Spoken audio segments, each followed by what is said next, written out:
Hello friends, welcome to our official channel the goal achiever. मैं राम कुमार कर्ण आप लोगों का स्वागत करता हूं हमारे यूट्यूब के official channel the goal achiever पे। जी हाँ फ्रेंड्स, आज हम लोग बात करेंगे आईबीपीएस आरआरबी ग्रामीण बैंक पीओ एंड कलर के बारे में कि क्या बेस्ट स्ट्रेटजी होनी चाहिए इस एग्ज़ाम को क्रैक करने की, प्रीलिम्स की स्पेशली। और इसके बारे में बात करेंगे डिटेल में, प्रीवियस ईयर कटअप क्या होगा। आई होप आप लोग जब इस वीडियो को पूरा देखेंगे तो आपकी बहुत सारे डाउट्स क्लियर होंगे और एक कहीं ना कहीं अंदर से एक कॉन्फिडेंस बूस्ट होगा कि आप भी इसके प्रीलिम्स जो हैं वो क्रैक कर सकते हैं, मेंस तक जा सकते हैं, मेंस क्रैक कर सकते हैं और फाइनल अलॉटमेंट ले सकते हैं। आज बात सबसे पहले प्रीलिम्स की होगी, पीओ और कलर दोनों की बात मैं करूंगा। सबसे पहले आप लोग को ये समझना होगा किसी भी एग्जाम को क्रैक करने के लिए सबसे पहले हम लोग को ये पता होना चाहिए कि एग्जाम का लेवल क्या होता है, लेवल ऑफ एग्जाम के बारे में बात होनी चाहिए, करनी चाहिए। और दूसरी बात कि किस टाइप ऑफ क्वेश्चंस को पढ़ा जाए जो मेरा जो प्रोबेबिलिटी है सिलेक्शन का वो बढ़ जाए। सबसे पहले तो किसी भी एग्जाम को क्रैक करने के लिए उस एग्जाम को समझना काफ़ी ज़रूरी है। वहीं अगर ग्रामीण बैंक पीओ और कलर की बात करें तो क्लर्क में और पीओ में 80 क्वेश्चंस देखने को मिलते हैं और इसमें सिर्फ 2 सेक्शंस रहते हैं, मैथ्स और रीजनिंग।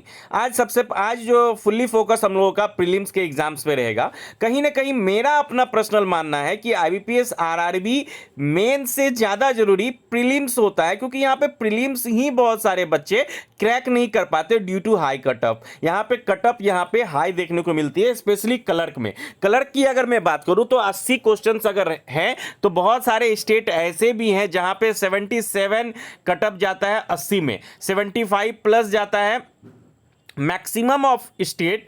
मतलब अगर ऑल ओवर इंडिया की अगर मैं एवरेज बात करूं तो 70 प्लस कटअप हर एक स्टेट का आपको देखने को मिलेगा, 75 के अराउंड। तो इसलिए कहीं ना कहीं 80 में 75 लाना ऑब्वियस है कि काफ़ी चैलेंजिंग होता है। हालांकि पेपर कलर की अगर मैं बात करूं तो काफ़ी इजी होता है। वहीं अगर पीओ की बात करूं तो पिछले बार तो एग्जाम का लेवल अच्छा देखने को मिला था, तो 55 प्लस यहाँ पे लगभग हर एवरेज अगर हर स्टेट की बात करूं तो 55 प्लस देखने को मिला था। तो आपको दिमाग में रखना है कि क्लर्क में एनी हाउ आपको अटेम्प्ट की मैं बात नहीं कर रहा, आपको 70 प्लस मार्क्स स्कोर करने हैं। मेरे अकॉर्डिंग अगर आप 75 के आसपास स्कोर करते हैं तो आप सेफ जोन में हैं क्लर्क में। और पीओ में अगर 60 प्लस आपका स्कोर रहता है, आप ये टारगेट बना के जाते हैं तो आप डेफिनेटली प्रीलिम्स एग्जाम क्लियर कर जाओगे। तो आखिर करें कैसे, क्या स्ट्रेटजी हो सकती है? सबसे पहले यह समझना होगा कि ग्रामीण बैंक पीओ या क्लर्क यहाँ पे कंपोजिट टाइम रहते हैं और यहाँ पे कौन कौन सा सेक्शन को आप करके ज़्यादा मेहनत करके आप इसमें बूस्टअप कर सकते हो अपने मार्क्स को। सबसे पहले रीजनिंग की अगर मैं बात करूं तो रीजनिंग 40 मार्क्स का रहता है और बहुत बच्चे इसमें फंसते। मैं हर एक स्टूडेंट को एक सलाह देना चाहूँगा, स्पेशली कि अगर ब्लड रिलेशन का आपको क्वेश्चन दिखे तो सबसे पहले उसको ना करें, चूंकि थोड़ा लॉजिकल आने लगा है आजकल, उसमें बच्चे टाइम लगा देते हैं और थोड़ा ईगो पे ले लेते हैं कि क्यों नहीं बन रहा, इतना आसान है, जिसके कारण उनका बहुत ज़्यादा टाइम वेस्ट हो जाता है। पजल की बात करूँ तो आपको पढ़नी है फ्लोर बेस्ड पजल। यहाँ पे मैक्सिमम जो इस टाइप के क्वेश्चंस देखने को मिलते हैं, क्लर्क और पीओ दोनों की बात करूंगा, इसी में से आते हैं। थोड़ा सा पीओ में थोड़ा लॉजिकल क्वेश्चंस पूछा जाता है और थोड़ा सा लेवल अप रहता है। Floor based puzzle, box based puzzle, flat based puzzle पूछे जाते हैं। आजकल अनसर्टेन नंबर ऑफ पीपल्स के क्वेश्चंस काफी ट्रेंड में हैं। पैरेलल रो देखने को मिलता है, लीनियर अरेंजमेंट, एक रो में है 9 पर्सन्स बैठे हुए हैं और अगर क्लर्क का एग्जाम होगा तो सभी लोग 8 लोग या 9 लोग हैं तो सभी उत्तर की ओर देख रहे हैं। बट अगर पीओ का एग्जाम होगा तो वहां पे एक ही लीनियर अरेंजमेंट अगर दिया हुआ है तो वहां पे कुछ लोग दक्षिण की ओर, कुछ लोग उत्तर की ओर देख रहे हैं। इस टाइप का क्वेश्चन देखने को मिलेगा। Day and month based question आपको पीओ लेवल पे डेफिनेटली देखने को मिलेगा। क्लर्क में हो सकता है कि यहाँ पे सर्कुलर अरेंजमेंट और स्क्वायर में इन आउट तो मैं नहीं कहूँगा। आरआरबी क्लर्क में सब इन की अगर 6 लोग या 8 लोग बैठे हुए हैं तो सभी अंदर की ओर देख रहे हैं, इसी टाइप के क्वेश्चंस देखने को मिलेंगे। और पीओ में डेजिग्नेशन बेस्ड क्वेश्चन आपको देखने को मिल सकते हैं कि कुछ लोग हैं और कोई क्लर्क पोस्ट पे काम करता है, कोई मैनेजर पोस्ट पे काम करता है, इस तरह कोई एजीएम और जीएम पोस्ट पे काम करता है। इस तरह के क्वेश्चंस कलर आपको पीओ लेवल पे देखने को मिलेंगे। तो ये अंतर है क्लर्क और पीओ का। तो आपको इन सब पजल्स की जो है बहुत ज्यादा प्रैक्टिस करनी है। मेरा अपना सलाह है कि आप रोज एक मॉक तो जरूर दे, कम से कम एक, अगर 2 देते हैं तो ठीक है, एक मॉक दे, अगर हो सके तो अल्टरनेट डे पे दे और उसको एनालाइज में ज़्यादा टाइम लगाएं। अगर आपका फ्लोर बेस्ड पजल कमज़ोर है, अगर आपका फ्लैट बेस्ड पजल कमज़ोर है, तो उस तरह के क्वेश्चंस को ज़्यादा से ज़्यादा करने की प्रैक्टिस करें। मेरे अकॉर्डिंग आप रोज़ इतना टारगेट बना लें कि 5 पजल तो आपको रोज़ करने ही हैं। जिनका भी पजल थोड़ा सा वीक है, आप मॉक टेस्ट से जो करोगे वो आप गूगल में सिंपली टाइप कर सकते हो कि flat based puzzle for bank PO exams, bank clerk prelims exams. बहुत सारे वेबसाइट के आपको लिंक मिल जाएंगे, वहाँ पे बहुत सारे क्वेश्चंस आपको प्रैक्टिस के लिए मिल जाएंगे, तो कहीं ना कहीं आप वहां से बहुत ज़्यादा प्रैक्टिस कर सकते हो। तो इन सभी टॉपिक को आप एकदम डेफिनेटली रखिए। और रोज आपको अगर एक दिन पीओ का सेट मार रहे हो, आप कोई भी, अगर आप अड्डा का मारते हो या स्मार्ट कीड़ा का मारते हो, प्रैक्टिस मॉक का मारते हो, किन्हीं का भी मारते हो या टेक्स्ट बुक का मारते हो, तो आप एक दिन अगर पीओ का सेट मार रहे हो और उसको दिन भर में जो गलत हुआ उसको बहुत अच्छे से एनालाइज कीजिए, जो भी चैप्टर्स अगर गलत हुए हैं, और जो टॉपिक अगर आपका इस पजल्स में, मैक्सिमम बच्चे पजल्स में बहुत टाइम लगा देते हैं क्योंकि due to lack of practice अगर आप कम करोगे तो वहां पे आपके समय टाइम लगेंगे। तो आप इस तरह के क्वेश्चंस जो है ना ज़्यादा प्रैक्टिस करो और उसको एनालाइज करो मॉक को। फिर नेक्स्ट डे आप एक कलर का पेपर दो, फिर नेक्स्ट डे आप उसको एनालाइज करो, फिर आप पीओ का दो, फिर कलर दो। इस वे में आपको मॉक देने हैं और उसको ज़्यादा टाइम एनालाइज करने में देना है। आप एनालाइज कर लो, फिर इस तरह के जो क्वेश्चंस है, कभी मन किया तो फ्लैट बेस्ड पजल्स के 4 से 5 सेट बना लिए, कभी अनसर्टेन नंबर ऑफ पीपल्स के बना लिए। तो रोज कहीं ना कहीं आपको इस तरह के पजल और सीटिंग अरेंजमेंट के क्वेश्चंस को करने हैं और ये दिमाग में रखना है कि इसकी जितनी ज्यादा प्रैक्टिस करोगे उतना ज्यादा आप मार्क्स स्कोर कर पाओगे और टाइम कंज्यूम जो होता है, टाइम जो लगता है, वो कहीं ना कहीं आपको कम टाइम लगेगा। तो इन सब चीजों का आपको ध्यान डेफिनेटली रखना है और ये टॉपिक आप एकदम दिमाग में रख लीजिए कि इस टॉपिक से ही क्वेश्चंस आएंगे, पजल इसी टॉपिक से बनेगा और कहीं से नहीं आने वाला। डे और मंथ पजल्स डेफिनेटली आजकल पूछे जाते हैं, कहीं 7 दिनों दे दिया जाता है और सभी लोग 7 दिन में मार्केट जा रहे हैं, तो कोई मंडे को जाता है तो कोई कुछ, और मंथ बेस्ड पजल में 4-5 मंथ दे दिए जाते हैं, 2 डेट दिया जाता है, जैसे 5 और 10 दे दिया गया, तो कोई 30 वाले महीने में जाते हैं, कोई 31 वाले महीने में जाते हैं। तो इस तरह के क्वेश्चन आपको डेफिनेटली देखने को मिलेंगे। तो आपको इस तरह के क्वेश्चंस के प्रैक्टिस एकदम बढ़िया से करने हैं और साथ में मैं मेंस के लिए भी बताऊंगा कि कैसे क्या करना है। और इसमें मिसलेनियस में इनइक्वालिटी, आप इसके शॉर्ट ट्रिक सीख लो। जो 5 क्वेश्चन है तो आप 1 मिनट में इसको सॉल्व कर सकते हो। डायरेक्शन के सेंस के क्वेश्चंस आते हैं, सैलोगिज्म क्लर्क लेवल में तो नहीं पूछा जाएगा, लेकिन पीओ लेवल में आपको डेफिनेटली पूछा जाएगा, ये याद रखिए। और ज़्यादा से ज़्यादा क्वेश्चन सैलोगिज्म के वनली फ्यू वाले क्वेश्चंस करने के लिए की कोशिश कीजिए। काफ़ी क्वेश्चंस वनली फ्यू वाले पूछे जाते हैं। कोडिंग डिकोडिंग में आपको कोई लेटर दे दिया जाएगा, आगे से पीछे काउंट करने के लिए दे दिया जाएगा, रिप्लेस करने के लिए दे दिया जाएगा। इस तरह के क्वेश्चंस आपको नंबर्स के साथ भी खेले जाएंगे, इस तरह के दिए जाएंगे। चाइनीज़ कोडिंग पूछा जाता है, एक कोड दे दिया जाता है, एक वर्ड दे दिया जाता है, किसका क्या कोड है। तो Chinese coding specially PO level पे देखने को मिल सकता है। क्लर्क लेवल के जो रीजनिंग या मैथ्स होते हैं वो काफ़ी इजी होते हैं, वहाँ ये नहीं पूछा जाएगा। और ब्लड रिलेशन थोड़ा सा पीओ लेवल में लॉजिकल मिलेगा और अगर क्लर्क में पूछा जाता है तो इजी होगा, आप उसको कर पाएंगे। लेकिन मेरा फिर से सलाह है कि ब्लड रिलेशन को पहले आप पिक ना करें और उसके बाद में जब आपका टाइम बचे तब बनाएं, क्योंकि काफ़ी लॉजिकल होता है, लोग उसमें फंस जाते हैं। Brother in law sister in law में काफ़ी कंफ्यूज हो जाते हैं और बच्चे टाइम उसमें बहुत ज़्यादा लगा देते हैं। तो मेरा एक ही सलाह है आपको कि आप टाइम कंज्यूम ना करें। आप सबसे पहले एक्चुअली क्या है ना, बैंकिंग के एग्ज़ाम्स में आपको अगर क्लियर करना है, पिक एंड चूज काफ़ी मैटर करता है। आपने अगर अच्छे क्वेश्चंस पिक किए और उस टाइम में आपको वन फ्लो में आपका क्वेश्चन बन गया, क्योंकि आपकी अगर प्रैक्टिस रहेगी ज़्यादा तो बन जाएगी, और कोई क्वेश्चन थोड़ा सा लॉजिकल रहने के बाद टाइम ले लेता है, तो पिक एंड चूज काफ़ी मैटर करता है। तो इन सभी टॉपिक्स को आपको अच्छे से प्रिपेयर करना है और मॉक्स में परसेंटाइल को जरूर देखना है और ज़्यादा से ज़्यादा हो सके तो पजल्स पे ज़्यादा से ज़्यादा फोकस कीजिए और ज़्यादा से ज़्यादा इसको प्रैक्टिस कीजिए। जैसे ही आप ज़्यादा प्रैक्टिस करोगे, प्रैक्टिस करते करते, अभी तो काफ़ी टाइम है, आपका टाइम कम लगने लगेगा और आप इक्वली रीजनिंग और मैथ्स को टाइम दे पाओगे। आपका जो भी अच्छा है आप उसके 5 मिनट एक्स्ट्रा दे दो। अगर आपकी रीजनिंग अच्छी है तो 25 मिनट में रीजनिंग करने की कोशिश करो, उसके बाद बाकी फिर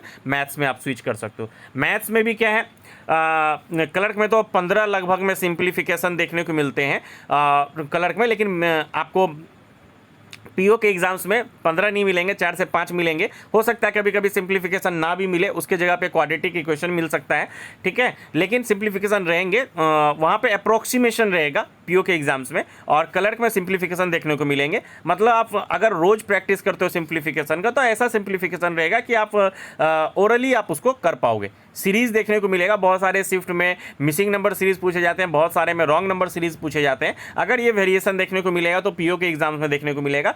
डेफिनेटली कलर के एग्जाम्स में मिसिंग नंबर सीरीज ही आपको देखने को मिलेगी। डीआई बहुत तरह के क्वेश्चन डीआई के पूछे जाते हैं, linear, tabular, pie chart, line graph, composite DI. Composite DI मतलब एक लाइन ग्राफ दे दिया गया या टेबुलर ग्राफ दे दिया जाएगा, उसके साथ फिर एक पाई चार्ट दे दिया गया। तो कंपोजिट ग्राफ तो कलर के एग्जाम में नहीं देखने को मिलेगा, लेकिन हो सकता है कि पीओ के एग्जाम्स में आपको देखने को मिले। कैसलेट क्लर्क में नहीं देखने को मिलेगा, लेकिन पीओ के एग्जाम्स में आपको देखने को मिल सकता है। क्वाड्रेटिक इक्वेशन की आपको प्रैक्टिस करनी है। देखिए एक्चुअली क्या है, क्लर्क लेवल में अगर सिंप्लीफिकेशन 15 पूछ लिया गया और तो सीरीज 5 पूछे जाएंगे, तो आपके 20 क्वेश्चंस ऐसे हो गए। आपको 5 से 10 जो है डीआई के क्वेश्चन देखने को मिलेंगे। अगर डीआई सिर्फ एक सेट दिया गया तो डेफिनेटली वो क्वाड्रेटिक इक्वेशन के 5 क्वेश्चन घुसाएगा और उसके बाद फिर आपको वो डालेगा जरूर। उसके बाद फिर आपको जो अर्थमेटिक है वो 10 क्वेश्चन रहेगा। इसी वे में वो जनरली सेट करता है। लेकिन पीओ के एग्जाम्स में 2 सेट डेफिनेटली आपको